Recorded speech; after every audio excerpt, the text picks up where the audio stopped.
saludarlos. Bienvenidos a la Escuela de Negocios de la Universidad Mayor. Vamos a dar inicio a un ciclo de programas denominado Capital Humano, Encuentro con líderes y expertos. El mundo pasa por grandes transformaciones en este momento en materia económica, social, cultural y política. En estos programas, en esta serie de programas, esperamos transitar por varios de estos temas que son clave para el futuro de la humanidad, para el futuro de nuestro país y temas que vamos a abordar desde la academia. En esta oportunidad nos encontramos con el profesor Alex Uribe. Él es sociólogo de profesión, doctorando, diplomado en liderazgo de la gestión del cambio y magíster en desarrollo organizacional. Ha abordado en este último tiempo una línea de investigación denominada liderazgo emocional. Conversaremos sobre este concepto y lo relacionaremos con un elemento fundamental que estamos observando en el mundo hoy día y que tiene una de las mayores incidencias en los cambios que estamos viviendo, que es el capital humano. El capital humano es la única fuerza motriz que puede transformar los activos de una empresa, mejorar la salud social y cultural, sociológica de una sociedad, que puede generar los fenómenos que el mundo necesita. En esta ocasión vamos a intentar hacer una relación entre capital humano y liderazgo emocional de la voz del profesor Alex Uribe. Profesor Uribe, muy buenos días. Te damos la bienvenida. Quisiéramos preguntarte cómo ves tú la relación, o que nos expliques primero en qué consiste esta línea de desarrollo denominada liderazgo emocional. Bueno, primero que todo, Julio, muchas gracias por la invitación y muchas gracias, ¿no es cierto?, por hacerme parte de esta iniciativa, este programa, y te deseo lo mejor, ¿verdad?, en este proceso tan interesante, ¿verdad?, como es conversar sobre este tema apasionante que es el capital humano. A ver, en términos resumidos, ¿verdad?, el liderazgo emocional es una corriente de desarrollo, de estudio, ¿verdad?, respecto al liderazgo, ¿no es cierto?, que emerge a partir de los estudios, ¿verdad?, y del desarrollo que ha hecho de sobremanera Daniel Goleman, ¿verdad?, nutrido obviamente por lo que tiene que ver con toda la teoría de las inteligencias múltiples de Gardner, ¿verdad?, todo lo que tiene que ver con el liderazgo, ¿no es cierto?, con enfoque emocional de Mayer y Salovey, entre otros.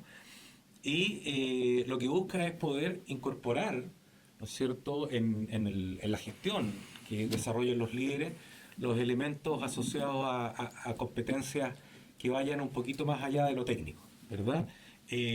Todos sabemos que hasta años atrás los líderes referentes, ¿verdad?, eran referentes por temas mucho más asociados a las competencias, ¿no es cierto?, más operativas, más técnicas, ¿verdad?, en el hacer, y nosotros de alguna manera fuimos parte de esa generación y con los años, ¿verdad?, se ha tomado mucho más relevancia, mucho más impacto los aspectos emocionales que tienen que ver con la susceptibilidad, ¿no es cierto?, en el manejo de los equipos, y eso es lo que quiere de alguna manera incorporar este liderazgo emocional, es que el líder haga suya, ¿verdad?, y haga todos los elementos emocionales y de dinámicas sociales para de esa manera poder generar un mayor impacto en la efectividad de los equipos de trabajo.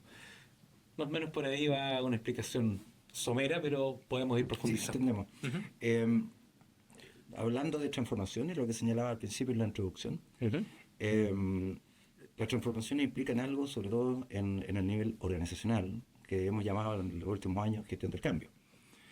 Y la gestión del cambio, conceptual y teóricamente, está caracterizada, y tú bien lo sabes, por distintos elementos que lo convierten en una suerte de disciplina o ámbito específico. Sin embargo, el principal obstáculo en la gestión del cambio son precisamente las personas. Claro. Que se resisten a transformaciones que puedan cambiar su curso de navegación en las empresas o que puedan generar una suerte de riesgo. De modo que para quienes dirigen organizaciones, sean con o sin fines de lucro, ¿no?, empresas u otro tipo de organizaciones, el gran desafío creo yo, desde el punto de vista de la autoridad y desde el punto de vista del liderazgo, es cómo permeamos esa resistencia y cómo a través de abrir una brecha en esa resistencia podemos efectivamente hacer el cambio, orientado a estos nuevos escenarios que nos pasan por sobre nosotros prácticamente, ¿no? Claro. La transformación digital ya en muchos aspectos conduce muchos procesos, ¿no? Y las personas siguen aún resistiéndose a aquello. ¿Cómo entonces podríamos utilizar esta disciplina que tú nos acabas de presentar para poder abrir ese espacio y poder efectivamente hacer ese cambio que las unidades organizacionales requieren? Sí, mira, la, la gran, el gran beneficio que tiene desarrollar un liderazgo de este tipo, ¿no es cierto? Este liderazgo emocional, va de la mano del impacto que puede tener a nivel de la efectividad de los equipos. Yo te comentaba, ¿no es cierto? Dado que el líder que es emocionalmente inteligente es aquel que tiene un autoconocimiento tanto de sus debilidades como sus fortalezas, logra a través de ese autoconocimiento un autodominio, ¿verdad?, de estos elementos, incorpora la empatía, que es tan importante, ¿verdad?, actualmente, y también desarrolla de manera adecuada las habilidades sociales, que son, ¿no es cierto?, tan importantes para poder dinamizar a los equipos. Y en ese marco él logra alinear al equipo, ¿no es cierto?, desarrollando un feedback o una retroalimentación continua de manera adecuada, ¿verdad?, conociendo los intereses del equipo, poder logrando, ¿no es cierto?, poder facultar a los, como dice Stephen Covey, ¿verdad?, el facultamiento de los miembros de los equipos, y todo eso va generando de alguna manera, o permea de alguna manera, una nueva cultura en los equipos, donde hay una cultura que es abierta, participativa, más consultiva, y a la vez eso va generando una sinergia tan positiva que mejora la creatividad, la agilidad en los equipos, hay mayor confianza, ¿verdad? No hay miedo al error, ¿verdad?, que es tan importante para todo este proceso de innovación actual que tú señalas. Y por otro lado, bueno, la incorporación de la digitalización que tú comentas, ¿verdad?, también es otro gran desafío para los líderes, porque tiene que ser una mezcla entre todo lo que es digital, ¿verdad?, incorporar los elementos emocionales y por otro lado también autoliderarse, que es parte de este proceso. Pero efectivamente, manejar la susceptibilidad de los equipos para poder incorporar esta digitalización a través de un liderazgo emocional, ¿no es cierto?, como un factor transversal, va a ayudar efectivamente a que se permee, que se genere este radier que nosotros necesitamos o esta base adecuada, ¿no es cierto?, para que en este proceso de incorporación de la digitalización las personas de algún modo no tengan este miedo, ¿verdad?, este miedo a equivocarse, ¿verdad? Porque este es un proceso cultural, es un cambio cultural. Cierto. Estamos en un capítulo de nuestro programa Capital Humano, Encuentros con Líderes y Expertos. Seguimos la conversación con el profesor Alex Uribe. En nuestra experiencia, nosotros como Escuela de Negocios de la Universidad Mayor, de forma prácticamente natural, ¿cierto?, tenemos una proximidad, un acercamiento con el mundo de las empresas. Claro. Parte de nuestro ethos. Y en el caso de las empresas, hay que considerar que una empresa, para que exista a través del tiempo, debe generar necesariamente excedentes sobre sus costos operacionales. Por lo tanto, la misión de un gerente en particular es hacerse cargo de los procesos que permitan generar esos excedentes que permitan financiar la operación. Y eso tiene que ver con la longevidad que se le puede dar a esa empresa, lo que hoy día llamamos sustentabilidad en gran medida. Claro. Y ahí hay una cosa que es compleja, porque si uno se remite a algunos grandes aportantes al desarrollo de la administración, Henry Fayol, Frederick Taylor, por ejemplo. Clásico. El mismo caso de Peter Drucker, que de alguna manera estudia este fenómeno de la gerencia y la dirección con un acierto más contemporáneo, ¿no? Porque Taylor pasó por una época muy difícil en algún momento, porque era absolutamente mecanicista la forma en que concebía el trabajo, o la trilogía del modelo keynesiano, el trabajo tiene capital. Y lo humaniza de algún modo, ¿no? Entonces, uno de los problemas que nos encontramos es que hoy, si uno analiza la banda etaria de los actuales directivos de las empresas aún están entre los 40, los 60, los 60 y tantos. Entonces hay una mezcla de aquellos que vienen con un modelo antiguo que era orientado a los resultados, a la rentabilidad dura, y aquellos que están tratando de buscar lo mismo, pero incorporando todos estos elementos nuevos. Entonces se produce aquí una mezcla, es como una interfase que estamos viviendo. Sí. Entonces, ¿cómo piensas tú que podemos incidir en estos directivos, ¿no? Para poder intentar que cumplan esta misión que por un lado es humanista, podemos decir, y por otro lado es técnica, ¿no? Claro, claro. Sí, te entiendo perfectamente, porque en este minuto estamos viviendo un sincretismo, ¿cierto?, que no es menor. Esta mezcla generacional, ¿verdad?, donde tenemos, tal como tú decías, ¿verdad?, estos liderazgos, estos directivos que tienen una mirada mucho más orientada a la tarea, ¿verdad?, versus estos nuevas incorporaciones que tienen un componente mucho más emocional, ¿verdad?, mucho más del cuidado de los ambientes, mucho más del cuidado, ¿verdad?, de los dinamismos que están insertos en las organizaciones, en los entornos. Pero, bueno, si tú me preguntas en términos prácticos, lo que se puede hacer es que acá hay un trabajo, ¿no es cierto?, a nivel organizacional de una promoción constante de las nuevas culturas que se están tratando de implementar. Y nosotros ya lo vemos a nivel también gubernamental, ¿verdad? Con todo lo nuevo, las nuevas iniciativas como la ley Karin, ¿verdad?, que en este caso está, que es la 21.643, que tiene que ver con los temas asociados a cero violencia, cero acoso, ¿verdad?, que busca ambientes mucho más amables, ambientes mucho más afables y respetuosos. También, por otro lado, tenemos lo que tiene que ver con el cuestionario de evaluación de los ambientes laborales, ¿verdad?, el CALSM, que también busca lo mismo, busca de alguna manera ir generando conciencia, una conciencia colectiva, ¿no es cierto?, que se debe generar en las organizaciones, asociado al cuidado, ¿verdad?, de los espacios respetuosos. Y eso de alguna manera no va en desmedro de lo que es el otro lado, ¿verdad?, que es la utilidad.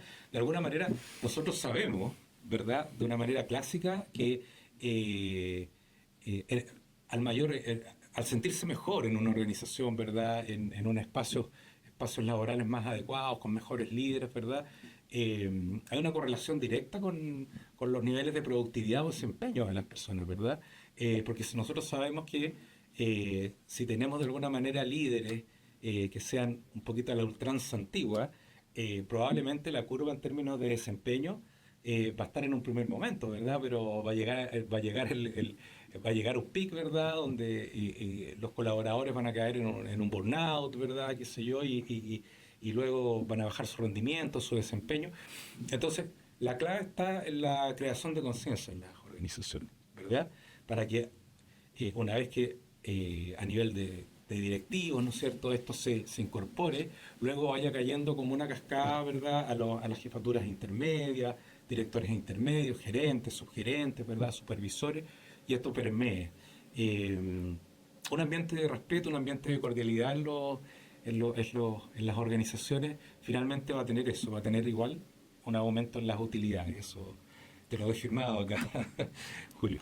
Sí, interesante porque si uno se remite incluso en Chile, ¿no?, a la época de los 60, incluso los 70, Chile tenía, por supuesto, era un país que era muy distinto al actual, pero tenía una base empresarial que estaba caracterizado más bien por actividades de carácter industrial.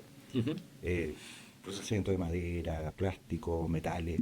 Había empresas emblemáticas en Chile, ¿no?, Sindelén, Somela y todas esas empresas antiguas. Las empresas textiles. Y en esas empresas había una cierta jerarquía extremadamente verticalizada, ¿no? Por un lado estaban los propietarios de las empresas quienes las dirigían, pero la mayor parte de las personas eran personas con una calificación bastante inferior, Claro. que hacían un trabajo más bien manual, o operando determinados equipos, maquinaria de la época, que eran bastante más mecánicas que hoy. Entonces, no había, como ahora, estructuras en donde las personas tienen un entrenamiento, tienen una formación, hay conciencia de que están insertas en un contexto empresarial y que ellos son contribuyentes, digamos, a los resultados de la empresa. Las personas hacían lo que se les pedía hacer. Ni siquiera había conciencia en esas personas de qué era la empresa, ¿no? Hoy día uno está en una organización, una empresa, y uno sabe que esa empresa puede existir a lo largo del tiempo por muchos años o por poco si ocurren determinadas cosas. La gente maneja dimensiones que antes no manejaba, aspectos económicos, ciertos aspectos en términos financieros, si tú quieres. De modo que hay un escenario que tiene que ver con cómo las empresas son gestionadas para producir beneficios a sus propietarios, llámese accionistas, socios, como sea, y cómo eso se comparte también con las personas. Claro.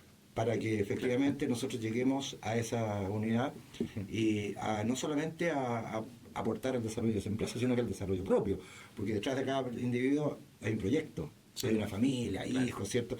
Y todos construimos una historia. ¿Cómo hacemos que esa historia se vinculen? De manera que yo sienta que es parte de mi vida estar allí, no que es una carga, ¿no? O como el aforismo, ¿cierto? Te ganarás el pan con el sol de tu frente, que te importa un grado de sufrimiento, de incomodidad, ¿cierto? ¿Cómo hacemos que eso se armonice? ¿No? Sí, sí. Con la última frase que tú señalabas se me vino un poquito a la cabeza lo que...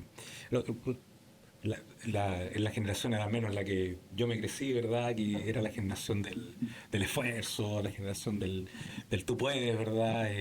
Nos crecimos con, no sé, películas o formaciones como... esto es una cuestión, como Rocky, por ejemplo, imagínate una meritocracia de función y levantarte, ¿verdad? Del suelo. Pero bueno, los tiempos han cambiado, ahora es distinto. Aún así, bueno, el lograr las cosas, ¿no es cierto?, a través de un esfuerzo es muy interesante por la gratificación, ¿no es cierto?, cuando uno, de alguna manera, la gratificación la va dejando en el tiempo y lo logra posteriormente.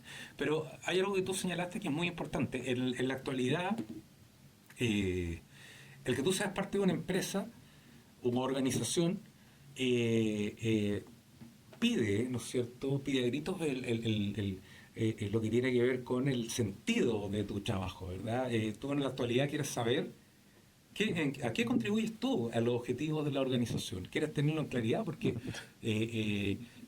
tú no quieres ser solamente una pieza más del engranaje como era antiguamente con el modelo fordista, ¿verdad? Sí, claro. Ahora, como tú dices, ya tenemos las redes sociales, se ha democratizado el conocimiento de una manera como nunca antes vista, ¿verdad? Entonces tú quieres de alguna manera saber cuál es tu aporte y cada día tú tienes de alguna manera más hambre en conocer y saber cuál es el aporte tuyo a la organización. Y eso es sumamente importante. Pero yo creo que hay un elemento en el cual aún hay una especie de falla en cómo se visualiza eso, porque nosotros al ser parte de una organización, al ser parte de una empresa, tenemos muchas veces una mirada que es un tanto que la dejamos fuera del sujeto, ¿no es cierto? Que esperamos mucho que la organización nos dé. Pero nosotros también tenemos que tener una mirada más inmanente, ¿no es cierto? Porque me fui a la filosofía un poquito, pero inmanente donde tú digas, bueno, ahora se le dice a la accountability, ¿verdad? Un poquito más moderno. Donde, bueno, ¿cuál es mi responsabilidad acá? ¿En qué puedo aportar yo? ¿Qué oportunidades de mejora puedo incorporar yo? Y eso es muy importante porque eso también da pie a que yo pueda volver más creativo, volverme mucho más innovador en la empresa, me empodero, me faculto, ¿verdad? Y eso me da toda una oportunidad para seguir creciendo, porque de alguna manera yo tengo mucho que aportar. Y en el aporte que yo haga también voy a ir encontrando esa significancia que yo necesito tener, ¿verdad? Para que continuamente yo vaya teniendo mayor engagement, mayor compromiso, ¿verdad? En la organización. Y es sumamente importante. Y eso también, bueno, volviendo al tema del liderazgo, el líder tiene que parar un minuto, un poquito de conciencia plena, tomarse un espacio y decir, bueno, ¿cuáles son mis fortalezas?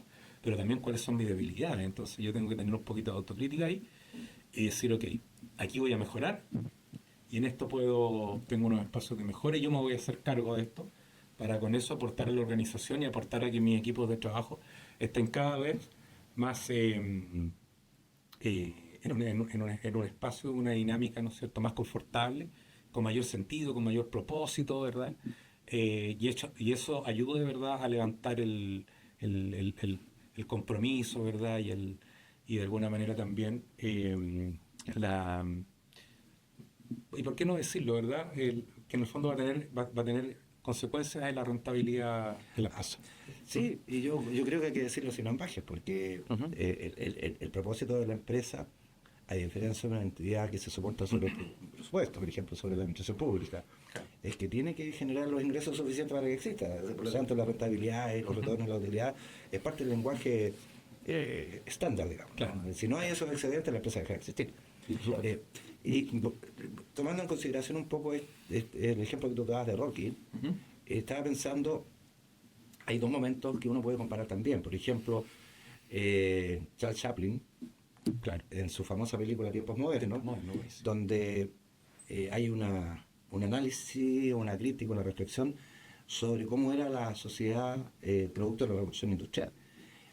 Y hay muchos que han estudiado esta película en forma bastante profunda, ¿no? Con todos los detalles, el simbolismo que hay en la película, los códigos que exhibe la película. Y si viajamos muchas décadas más adelante y vamos, por ejemplo, a una película norteamericana, Wall Street, donde ahí se ve una actitud empresarial especulativa, desvinculada de cualquier grado de consideración del ser humano, donde Cero valores. nada, absolutamente nada, sin cumplir las reglas, ¿no? Claro.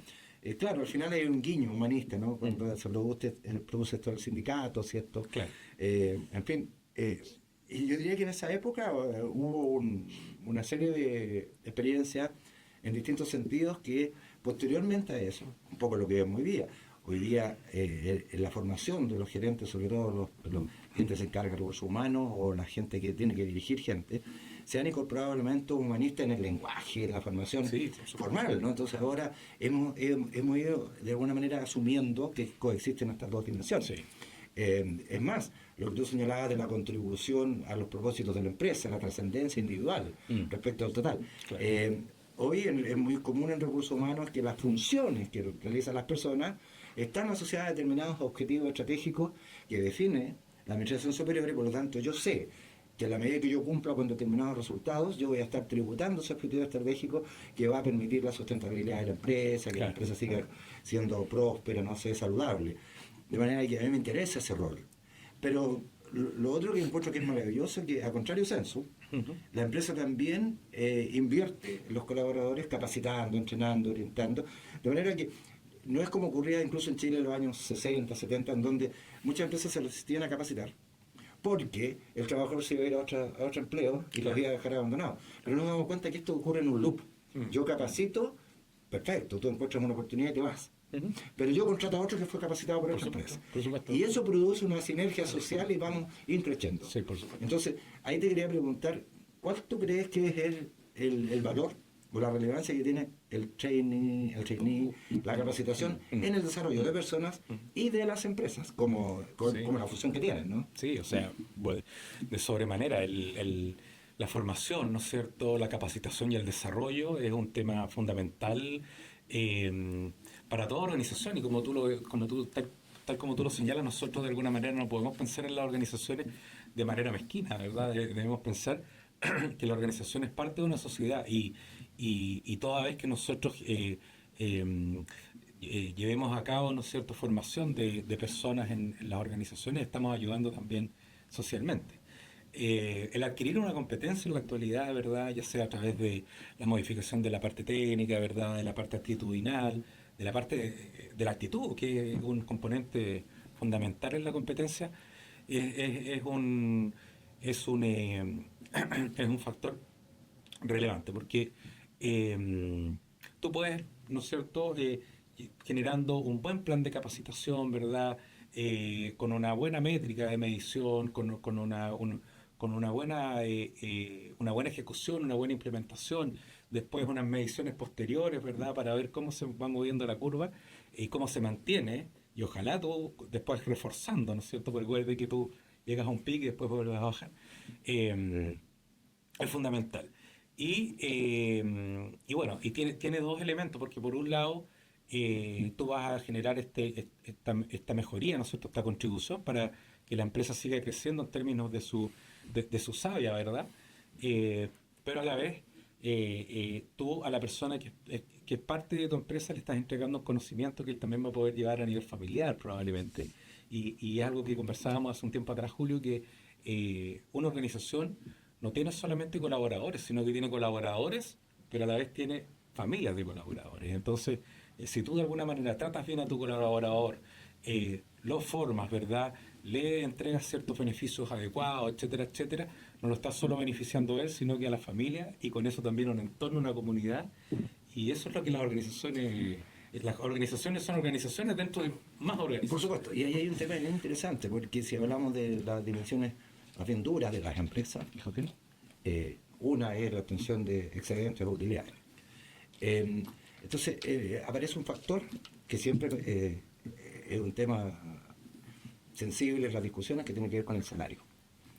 El salario, porque hoy vemos que las razones por las cuales la gente permanece en un empleo, o cuáles son las dimensiones que influyen en el desarrollo laboral o profesional, han ido incorporando otras dimensiones, Sí, ¿no? otros factores. Sí, claro. Sin embargo, cuando las empresas generan, por ejemplo, sistemas de compensación variable, entonces está el salario base, digamos, por el cual fue contratado ese individuo, esa persona, y en función de los resultados, la empresa también asigna parte de esos resultados a los trabajadores, que de alguna manera, yo lo he visto en algunas reuniones internacionales, sobre todo en Europa Central, ¿no? Donde hablan de alguna manera el dividendo al capital humano. Es decir, cómo retribuimos al capital humano, porque es el capital transformador de los recursos de la organización.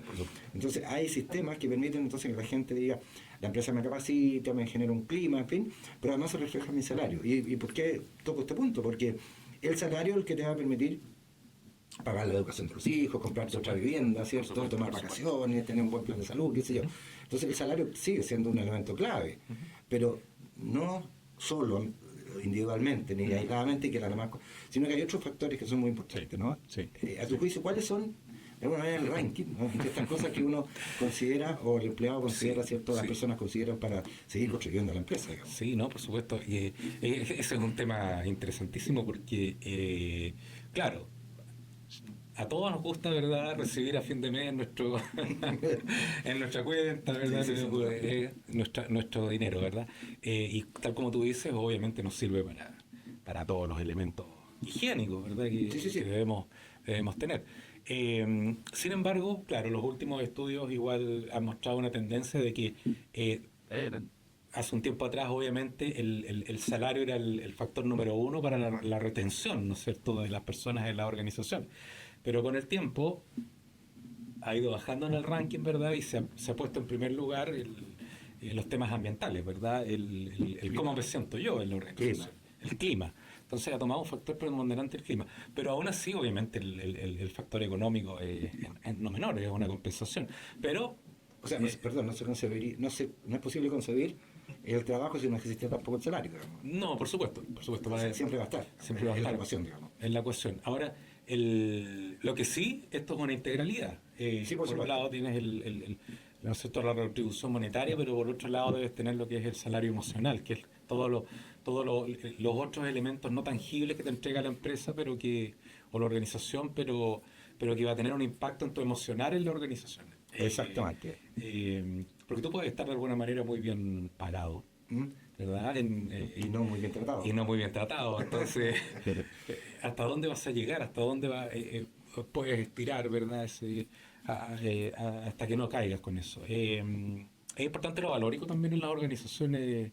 Entonces, por ahí va la mano, un poquito compensar desde el punto de vista económico, pero también el salario emocional, donde los valores de la organización se vean inculcados, se vean hechos carne, ¿verdad? Y que lleguen a los colaboradores para que estos, ¿verdad?, se mantengan en el tiempo. Sí, claro. De eso se trata. Y considerando que ahora la media de mantención de las organizaciones es de 3 años máximo. Exactamente. Está difícil. Sí, hay un tema interesante porque muchas veces uno ve a los gerentes un poco los mayores, ¿no? Tienden a pensar, dándole una importancia, entiendo, un poquito excesiva al salario en términos de lo que ellos señalan. Es decir, pero si están bien pagados, entonces, bueno, trabajen. No, y ahora uno ve que en realidad probablemente uno de los desafíos más importantes para líderes y gerentes es precisamente hacer esta ecuación. Claro. Incorporar estos elementos, y la productividad no siempre se eleva por un aumento salarial solamente. O puede ser por un tiempo. Exacto, y después nuevamente llegamos a un statu quo. Decae, claro. Claro, y entonces todo esto, ¿cierto?, a propósito de estos factores higiénicos, Claro. Tiene una duración en un intervalo de tiempo, y después tenemos un estándar normal que es diferente al anterior, y ya el apetito surge una vez más, digamos. Claro. Entonces, ¿cómo podemos hacer para que haya una dinámica, ¿cierto? Que los gerentes, los líderes puedan ir transitando en esta especie de increciendo, ¿cierto? E ir modificando las condiciones de tal manera que la mixtura entre salario y estos otros factores vaya teniendo vigencia, pero en coordinación con los cambios en la sociedad en que está inserta la empresa, ¿te fijas? Sí. Lo cual exige al gerente, a los líderes manejar otros elementos, ¿no? Sí, es muy importante ahí que se puedan incorporar ciertos instrumentos de recogida. Mira, aquí nos vamos a meter un poquito en temas metodológicos, pero tiene que ver con instrumentos de recogida de datos que te permitan, ¿no es cierto?, conocer el sentir de los colaboradores. ¿Qué es lo que le hace sentido de ellos en términos de beneficios? ¿Qué es lo que le hace sentido en términos del clima? ¿Qué es lo que le hace sentido en términos de lo que ellos esperan, de sus expectativas en la organización? Conocerlas, ¿verdad?, desde el diálogo. Ahora, por ejemplo, en el modelo SEAL, ¿verdad?, en el protocolo, al centro está el diálogo, bueno, se le llama diálogo social, ahora nosotros le podemos llamar diálogo organizacional, para ponerle un nombre, ¿verdad? Que es continuamente estar tomando la temperatura, ¿verdad?, de los colaboradores para saber qué es lo importante para ellos, cuál es la significancia que tienen más allá de la parte de la compensación. Quizás nosotros pensamos que en términos tradicionales, ¿verdad?, que probablemente el bono, ¿verdad?, probablemente la celebración de cumpleaños, probablemente. Pero, por ejemplo, en la actualidad, la flexibilidad horaria es un tema que está muy sentido, por ejemplo. Sí, por supuesto. Sí, que nosotros años atrás quizás no lo hubiésemos pensado, ¿verdad?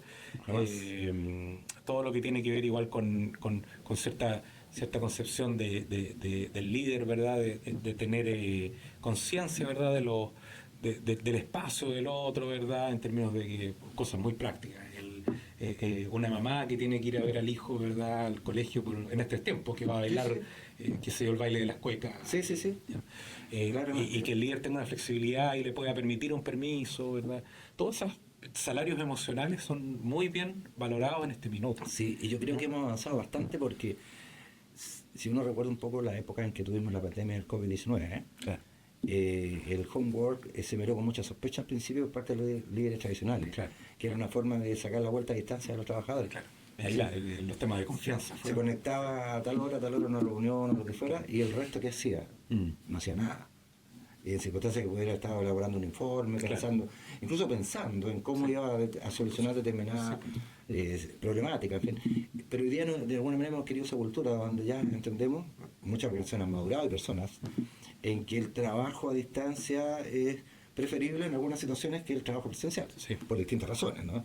Me ha tocado a mí ver en este último tiempo personas que declaran que el trabajo en casa, más allá de los considerandos que tienen que estar preocupados de las cosas que pasan en su casa, no la cambiarían por nada, porque se siente muy cómodo. Por supuesto. Por supuesto. Creo que viene muy de cerca ¿cierto? Sí. En cambio, todavía los trabajos presenciales existen, entonces la coexistencia es lo que hay que hacerlo con cierta destreza, ¿no? Por supuesto. Ahora, tuvimos dos etapas, como dices tú, primero lo presencial, luego a partir de la pandemia, ¿verdad?, todo lo que tiene que ver con el trabajo remoto, que fue un caos al inicio, como todo cambio, ¿verdad? Y ahora se está valorando mucho más lo híbrido, ¿eh? El sincretismo entre estar unos días, ¿verdad?, en home office y ciertos días ir a la oficina, porque también necesitamos un poco de encuentro, ¿verdad? Todo esto de piel, somos seres gregarios, ¿verdad? Entonces eso es muy importante, pero sí, ahora no todos tienen las competencias para trabajar en home office. Hay personas que les gusta un liderazgo, ¿no es cierto?, un entorno un poquito más controlado, ¿verdad? Y depende del tipo de trabajo. Y depende del tipo de trabajo, ¿verdad? Un señor que hace instalación eléctrica en un edificio en construcción no puede hacerlo a distancia. No, por ejemplo. Hay actividades que son imposibles. Claro, más lo que tiene que ver con servicios, en realidad, y ciertos servicios. Exacto. Y ciertos servicios. Entonces, y todo lo que tiene que ver con la gestión del conocimiento también, todo ese knowledge, ¿verdad?, que es importante. Ahora, pero llegó para quedarse sin duda, el home office, y tiene beneficios tanto como para la persona que se queda en home office, como para la organización también, en términos de costo hundido y se requiere espacio, metros cuadrados, muebles, instalaciones, conexiones. Y yo creo que es una buena alternativa también para aquellas personas que necesitan compatibilizar, por ejemplo, crianza, Por supuesto. que es muy importante también ahora y le da la oportunidad de hacer otras cosas, también complementar, quizás un pololito por aquí, un pololito por ahí. Sin duda, sin duda. Ahora, en ese sentido, si tú tuvieras que sintetizar en un par de frases breves, ¿cuál tú crees que son los elementos que un líder o un gerente o estrategias o cómo debería proceder en la gestión del cambio producto de esto que estamos viendo, transformación digital, nuevas formas de trabajar y los escenarios que se avecinan, que ya hay proyecciones bastante, algunas desalentadoras, ¿no? Pero otras que son desafiantes? Sí, por supuesto. Mira,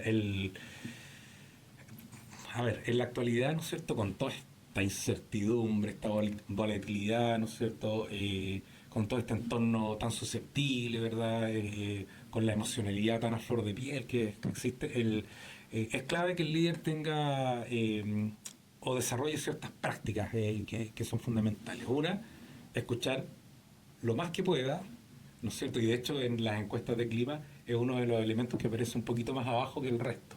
El tema de la retroalimentación constante, porque tal como yo te decía, la retroalimentación se da una vez al año, ¿verdad?, con la evaluación de desempeño. Y la retroalimentación, el feedback tiene que ser constante, ¿verdad? Y eso también es algo muy sentido por los liderados.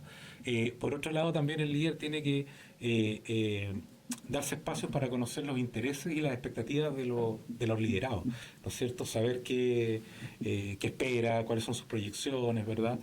Tener estas conversaciones que muchas veces son conversaciones difíciles, y hay que tener las competencias para desarrollar esas conversaciones. Pero eso también es otro punto importante. Y otro que yo considero que es fundamental es que el líder siempre tiene que actuar con el ejemplo. Nosotros todavía hoy en día, igual como los niños, ¿verdad?, cuando uno es niño actúa en función del ejemplo, ¿verdad? Uno ve a alguien que encuentra como admirable y uno actúa como él, ¿verdad? Y uno espera que el líder actúe de cierta forma para que uno... Por imitación, si el ser humano actúa por imitación, ¿verdad? ¿Verdad? Y que el líder, y sobre todo algo que aparece mucho en las encuestas también y en los relevamientos que uno hace, tiene que ver con el hecho de que el líder sea un líder que se levante las mangas, ¿verdad? O se ponga las botas, me decían a mí en unos focus group que hice, y meta las patas al barro. A las autoridades, a los ministros, que se les pide que tengan calle, digamos. Tengan calle, eso, que metan las patas al barro, los pies al barro, decía la gente, y sea uno más en el equipo, ¿no es cierto? Sea un facilitador, un guía. Muy importante, mira, antes de terminar la respuesta, Julio, que en un último focus group que estuve desarrollando, las personas me decían: nosotros no queremos al líder que tenga lleno, ¿no es cierto?, de medallas acá y su pared llena de diplomas, certificados, ¿no es cierto?, en la universidad más prestigiosa, ¿verdad?, qué sé yo. No, nosotros queremos un líder que sea que tenga condiciones o competencias relacionales muy, muy, muy desarrolladas. Con eso eso es lo más importante para nosotros, más allá de la parte técnica, que también es muy importante para que sea un líder referente, pero que maneje muy bien la parte de la gestión del equipo, ¿verdad? Eso, algunas cositas prácticas. Muy bien, muchas gracias. Muchas gracias. Bueno, agradecemos el aporte y la participación del profesor Alex Uribe, que nos acompañó en este primer capítulo del programa Capital Humano, Encuentros con Líderes y Expertos.